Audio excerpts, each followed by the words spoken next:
This is reposted. Nick Uhas is a science influencer, producer, and host of the Netflix show Blown Away. Nick has a YouTube channel that is all about learning by doing. His videos include the world record elephant toothpaste, liquid sand pool, and giant baking soda rockets, to name a few. You can go to youtube.com/Nick Uhas, or you can find him on Instagram, Twitter, or TikTok at Nick Uhas. Thanks for joining us today, Nick. Yeah, man. Yeah. I was gonna say we have to address that. It looks like you're driving to work, but I doubt that that's what you're doing because I can see cars moving Yeah. behind you. Yeah, I'm in the car. We're self-driving. I'm on my way into the studio. Probably by the time we finish this, I will be inside the studio, so I'll be fine. I love it. So I guess kind of maybe the situation I'm in right now goes well with the quote we want to start you off with. You said on the show Blown Away, is everyone ready to play with fire? I think that's great because your science background, fire is the combustion in which substances combine through chemically reacting with oxygen. But like in hosting and doing your being an influencer and just in life, being ready to play with fire, being ready to adapt is something you need to be able to do. I mean, you said it in a different context, but what does this mean for you in your career and your life and anything? I mean, and wow. So basically, anything in entertainment in general is kind of like that same type of psychological preparation of playing with fire. So when you play with fire, you never know where it's going to go. You never know what it's going to do. You hopefully you don't get burned, right? Like that's the whole point. That's why your parents tell you never to play with fire because they don't. It's uncontrollable. So I feel like just in general with anything related to entertainment, you sacrifice your time in order to hopefully have something really cool on the other side of that equation. But it's super risky. And so some people they go 10 years and they do get burned. Like they burned a decade of their life and they ended up not achieving anything in the entertainment realm. And there's no track for it either. I mean, there's no like, hey, like, you've earned the award, the salesman of the year. You've put 10 years in, here's your Rolex. Like, it's not like that at all. So I feel like that transpires specifically to Blown Away too with these contestants because that is in fact just like an extension of the entertainment business, which is glass blowing. So they're all artists. Everyone in entertainment is an artist, and you're creating something that you're hopefully you enjoy, you're passionate about, but you hope that other people enjoy your passion too. And so I feel like it was just a great little line that extended specifically to the show. They're literally playing with fire. I mean, they're literally sculpting with fire. But then on the other side of the equation, it's kind of like it means a lot to say that as an entertainer in general, just because being in, I guess, like anything entertainment related, that meaning, that saying has a little deeper roots. So you've been on screen a lot with your YouTube videos, and then you were on, the show The Big Brother. I'm sure you've done some public speaking, and then you get the gig hosting the show Blown Away, and you said you were kind of intimidated to walk on set with all that was going on, and then you said it just clicked, and you felt like you arrived. What's that feeling like knowing that exactly what you're doing is what you're supposed to be doing? That's a great question. So I will say this, before I did any of this, I was a professional stunt rollerblader. So I started with like this, like I actually liked the mechanism of skating. So I liked the way that it felt like when you were like doing tricks and grinding rails, like that felt like that was awesome. Like that made sense to me. What sort of transpired from that was being a part of the entertainment industry, kind of unbeknownst to myself. You're being filmed, you're only really doing tricks for camera. And then there was this time frame where I entered into this contest that I didn't actually qualify for, and I became a professional like overnight. And I felt like I arrived. And then I felt like, oh my gosh, like I've always been this good at skating, and now I'm pro. But really, like overnight, like I didn't get that much better. Like I just was already that good, and now I'm a professional. And so in many ways, that moment was totally recreated on the floor of Blown Away because I've been working in entertainment, I would say, for about 7 years, almost 10 years up until that point. I lived in Chicago for about a year, and I did Second City. I did like some commercials, just like really small stuff, just trying to understand how the whole thing works. I then went to New York City. I was in New York for 3 years. I did more of the same, but a lot, bigger stuff. So stuff for television, started hosting, started like traveling internationally for hosting, and then got a big agent. Then I did Big Brother, and then I started the YouTube channel. Then I started producing my own stuff. Then I was on TV again for the Weather Channel, and I started producing more stuff. And like, it felt like the pinnacle. Like, when do you make it? You know, when are you the thing? When have you arrived? Like, what is that? In skating, it was so cut and dry because there was amateur and there's professional, and there was like literally sort of like a ranking system that would tell you that. It's like in the NBA or NFL or whatever. It's like, when you're not an AM, you know it because you're a part of the pro league. In entertainment, there's no like, hey, you've arrived, because we don't really have like SAG-AFTRA is like not really a thing as it once was in the past because of digital. So being on that ground floor, and as soon as I like said the first line, we wrapped in that first episode, I felt like, wow, like all those other things totally have prepared me in order to do this efficiently, where I did not feel like a fish out of water.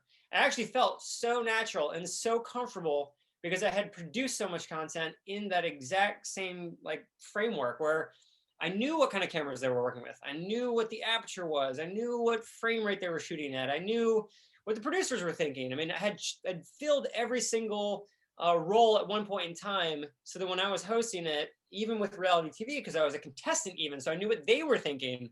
It really all kind of came together, and I thought, this is a Netflix series. I mean, this is it. Like, I feel like I got my pro wings. Cool. Like, this is it.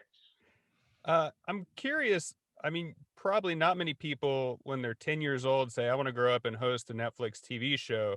I'm curious on your perspective of, did you have hosting in mind and you worked until you got to where you thought you made it? Or is it, I want to work in entertainment, I like doing stuff, I'm going to follow where things go and see what happens? Like, it's a really cool story.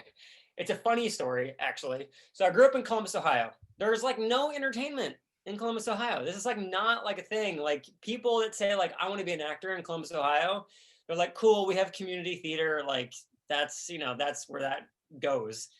So I remember when I was a really small kid and I was watching Nickelodeon, and I remember it was like Clarissa Explains It All, or like Double Dare, like it was something of this nature. And I remember asking my parent, or oh my gosh, do you guys remember this thing? It was called like Legends of the Tomb. They had to like run through this like concourse, and they had to find this gold thing at the end.